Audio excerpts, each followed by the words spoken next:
पश्चिम बंगाल के नॉर्थ 24 परगना जिले में स्थित बांग्लादेश की सीमा से सटे संदेशखाली क्षेत्र का नाम हर जगह छाया हुआ है। बड़ी संख्या में संदेशखाली की महिलाएं पिछले कुछ दिनों से ममता बनर्जी सरकार के खिलाफ विरोध प्रदर्शन कर रही हैं।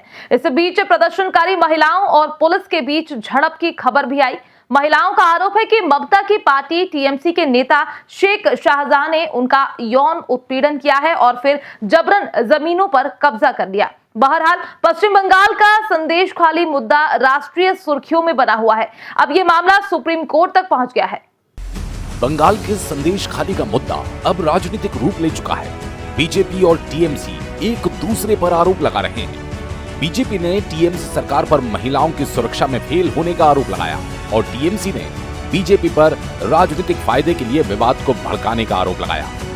आक्रोशित महिलाओं की मांग है कि टीएमसी नेता शाहजहां शेख और उसके गुर्गों को गिरफ्तार किया जाए। महिलाओं ने पुलिस पर आरोपियों से सांठ-गांठ करने का आरोप भी लगाया। उधर पीड़ित महिलाओं के समर्थन में बीजेपी नेता भी सड़क पर उतर आए। पश्चिम बंगाल में राष्ट्रपति शासन की मांग करते हुए महिलाएं प्रदर्शन कर रही हैं। महिलाएं राज्य में राष्ट्रपति शासन लगाने की मांग के साथ विरोध मार्च कर रही हैं और नारेबाजी करते हुए आगे बढ़ रही हैं। महिलाओं का कहना है कि उनका अब ममता बनर्जी सरकार पर कोई विश्वास नहीं रहा। राजनीति की आग में सुलग रहा पश्चिम बंगाल का संदेशखाली। बंगाल की पूरी सियासत महिलाओं के आरोपों के इर्द गिर्द घूम रही। प्रधानमंत्री नरेंद्र मोदी 7 मार्च को पीड़ित महिलाओं से कर सकते हैं मुलाकात। बंगाल की महिलाएं ममता बनर्जी सरकार के खिलाफ कर रही है प्रदर्शन। टीएमसी नेता शेख शाहजहां और उसके सहयोगियों पर यौन उत्पीड़न का आरोप। महिलाओं ने ममता के खिलाफ खोला मोर्चा, गरमाई सूबे की सियासत। पश्चिम बंगाल में महिलाओं ने राष्ट्रपति शासन की मांग करते हुए शुरू किया प्रदर्शन। महिलाएं बोली, ममता बनर्जी सरकार पर अब नहीं रहा भरोसा। आइए अब आपको बताते हैं कि संदेशखाली विवाद शुरू कैसे हुआ। दरअसल 5 जनवरी 2024 को प्रवर्तन निदेशालय की टीम राशन घोटाले मामले की जांच करने टीएमसी नेता शाहजहां शेख के संदेशखाली वाले आवास पर छापेमारी करनी पहुंची। वहां ईडी की टीम पर हमला किया गया और उन्हें वापस जाने के लिए मजबूर कर दिया। हमले में कुछ अधिकारियों को चोटें भी आई। ईडी की टीम पर पत्थरबाजी का आरोप तृणमूल कांग्रेस के नेता शाहजहां शेख के समर्थकों पर लगा है। उस दिन के बाद से शाहजहां शेख फरार है। किसी को भी नहीं पता शाहजहां शेख कहां है।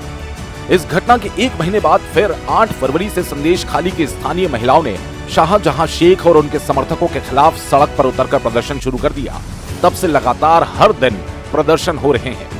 ये विवाद तब और बढ़ गया जब 9 फरवरी को प्रदर्शनकारी महिलाओं ने शाहजहां शेख के समर्थक हाजरा के स्वामित्व वाले 3 पोल्ट्री फार्म में आग लगा दी। महिलाओं ने आरोप लगाया कि ये फार्म ग्रामीणों से जबरदस्ती छीनी गई जमीन पर बनाए गए थे। प्रदर्शनकारी महिलाओं ने शाहजहां शेख और उसके समर्थकों पर यौन उत्पीड़न का आरोप भी लगाया। दावा है कि शाहजहां शेख के गुर्गे रात में आकर जबरन उठाकर ले जाते थे और सुबह छोड़ दिया करते थे। उनसे रात भर काम कराया जाता था। सभी से कहा जाता था रात 12 बजे मीटिंग है, जाना ही है। कोई भी पीड़ित महिला डर के चलते कैमरे के सामने नहीं बोलती थी। पुलिस से शिकायत की मगर कभी कोई मदद नहीं की। सरकार पर भी भरोसा नहीं है। महिलाओं ने शाहजहां शेख के करीबी माने जाने वाले टीएमसी नेता उत्तम सरदार और शिव प्रसाद हाजरा पर भी शामिल होने का आरोप लगाया। हालांकि शाहजहां शेख के करीबी शिबू हाजरा ने महिलाओं के यौन उत्पीड़न के सभी आरोपों को झुटलाया और साजिश के तहत फंसाने के आरोप सीपीएम और बीजेपी पर लगाए। वहीं विवाद बढ़ने के बाद 12 फरवरी को पश्चिम बंगाल के राज्यपाल ने संदेशखाली का दौरा किया और पीड़ित महिलाओं से मुलाकात की। इसके बाद राज्यपाल ने मीडिया से कहा, मैंने संदेशखाली की माताओं और बहनों की बातें सुनी। मुझे विश्वास नहीं हुआ कि रविंद्रनाथ टैगोर की धरती पर ऐसा भी हो सकता है।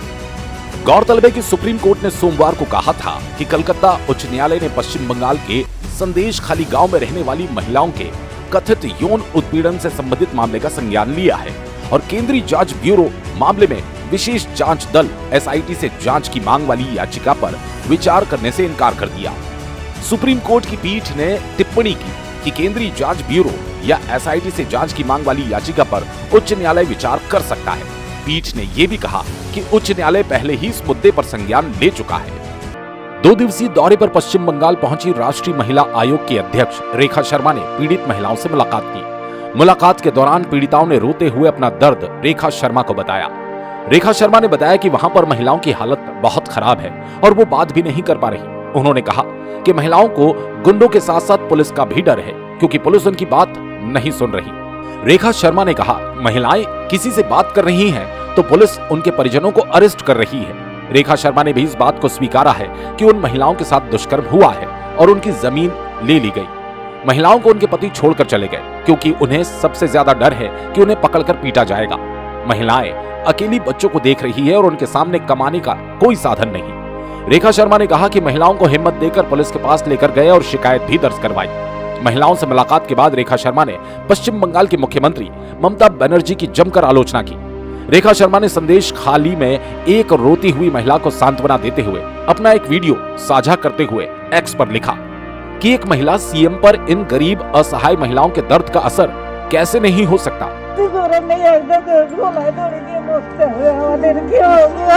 चिंता न करो, चिंता बोल क्या नहीं बताओ क्या बोल रही हो? आज ही रात में हम लोग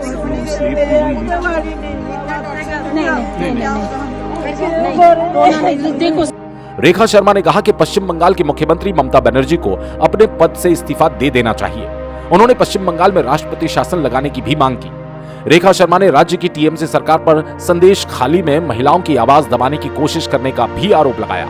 रेखा शर्मा ने कहा कि संदेश खाली की महिलाओं को बहुत बुरी तरह से परेशान किया जा रहा है। उनके साथ दुष्कर्म किया गया। मेरे पास दुष्कर्म के 2 मामले दर्ज कराए गए थे। सभी महिलाओं ने कहा कि वे सामने आने से डरती हैं। उन्हें पहला डर समाज का है और दूसरा डर पुलिस का। उन्हें डर है कि अगर वे शिकायत करेंगी तो पुलिस उन्हें परेशान कर सकती है। संदेश खाली की महिलाओं ने अपनी जवान बेटियों को बाहर भेज दिया, क्योंकि उन्हें इस बात का डर है कि उनके साथ अत्याचार हो सकता है। हैरत की बात है कि संदेश खाली की महिलाएं 13 साल से प्रताड़ित हो रही थी। इतने साल में ममता बनर्जी ने कोई ध्यान नहीं दिया और ना ही मीडिया ने कोई ध्यान दिया। सवाल तो ये उठना भी लाजमी है कि पुलिस की सांठगांठ के बिना यह संभव भी नहीं है। 13 साल से यह सब चल रहा है और किसी को कानो कान खबर तक नहीं हुई। राष्ट्रीय महिला आयोग की अध्यक्ष रेखा शर्मा ने एनआईए की जांच की है। अब देखना होगा कि जिन पुलिसकर्मी की सांठगांठ में यह सब इतने सालों तक हुआ है, ममता बनर्जी सरकार उन पर क्या कार्रवाई करती है।